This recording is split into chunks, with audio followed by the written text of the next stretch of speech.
বন্যা ও নদীর স্রোতে ভারত থেকে বাংলাদেশে ভেসে আসে ভয়ানক বিষধর সাপ রাসেল ভাইপার। দ্রুত বংশবিস্তারও করেছে এই সাপ। ফলে একের পর এক এই সাপের দেখা মিলছে মেঘনা নদীর তীর সহ আশেপাশের চরাঞ্চলে। তাই তো প্রতিনিয়ত এসব এলাকায় রাসেল ভাইপার আতঙ্কে রয়েছেন বাসিন্দারা।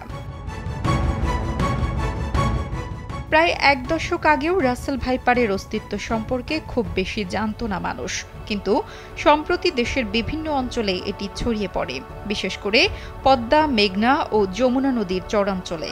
একের পর এক রাসেল ভাইপারের দেখা মিলছে এসব এলাকার ক্ষেত খামারে। প্রতিদিনই নতুন নতুন এলাকায় ধরা পড়ছে রাসেল ভাইপার, গোখরা, দাঁড়াঁ সহ বিভিন্ন প্রজাতির সাপ, যা সাধারণ মানুষের মনে বাড়িয়ে তুলছে ভয়ের মাত্রা।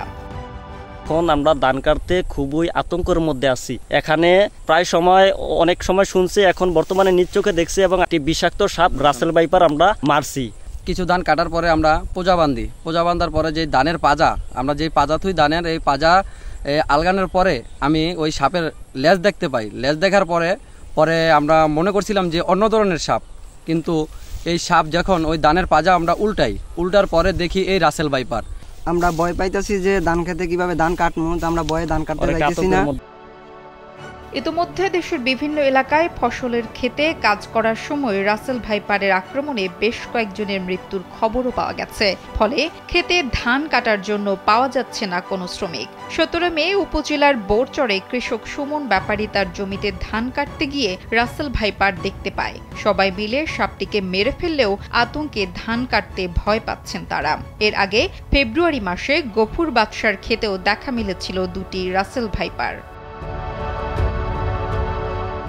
বিষাক্ত এই সাপের আক্রমণ থেকে বাঁচতে সকল কৃষকদের সাবধানে ধান কাটার পরামর্শ দিচ্ছেন মতলব উত্তর উপজেলার কৃষি officer Faisal Mohammad Ali. Russell viper আপনি হয়তো জানেন যে এটা একটা বিস্তীর্ণ এলাকা জুড়ে এখন বাংলাদেশে আছে।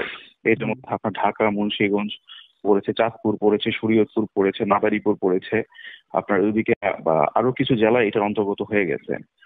এখন হচ্ছে যে এটাই আমাদের পরামর্শ যে কৃষকরা সতর্কতার সাথে যাতে দেখে শুনে ধানটা কাটে।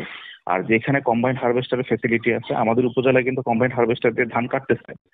এখন যদি কম্বাইন্ড হারভেস্টার ফেসিলিটি থেকে থাকে এবং ওই জায়গায়, তাহলে কৃষক যদি আমাদের সাথে অথবা উপসহকারীদের সাথে যোগাযোগ করে, তাহলে সেই ক্ষেত্রে আমরা কম্বাইন্ড হারভেস্টার সাথে তাদেরকে যোগাযোগ করাই দিতে পারবো, লিঙ্ক আপ করাই দিতে পারবো এবং কৃষকের চাহিদা মতো তারা ধানটা কেটে নিতে পারবে।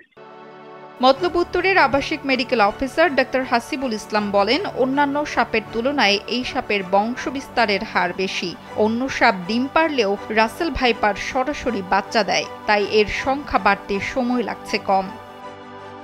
যেহেতু মতলব উত্তর হচ্ছে নদী অববাহিকা, পদ্মা মেঘনার একটা মিলনস্থলে এই জায়গাটা পড়েছে, তো নদীতে ভাসতে ভাসতে রাসেল ভাইপার সাপগুলো হয়তো বা চরাঞ্চলে বা মতলবের অববাহিকা এখন পাওয়া যাচ্ছে। তো এটা খুবই একটা বিষধর সাপ, এটা হাইব্রিডই একটা সাপ।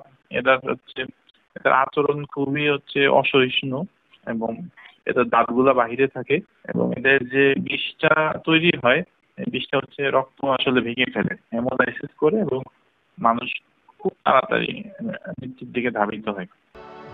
এদিকে ফরিদপুর, মানিকগঞ্জ, কুষ্টিয়ার কুমারখালীতে রাসেল ভাইপারের কামড়ে মৃত্যু হয়েছে কয়েকজনের। সর্বশেষ চলতি মাসের 6 তারিখে রাসেল ভাইপার সাপের কামড়ে মৃত্যু হয় রাজশাহী বিশ্ববিদ্যালয়ের এক শিক্ষার্থীর। এসব কারণে আতঙ্ক বাড়ছে সাধারণ মানুষের মধ্যে। নুসরাত জাহান কলি, কালবেলা।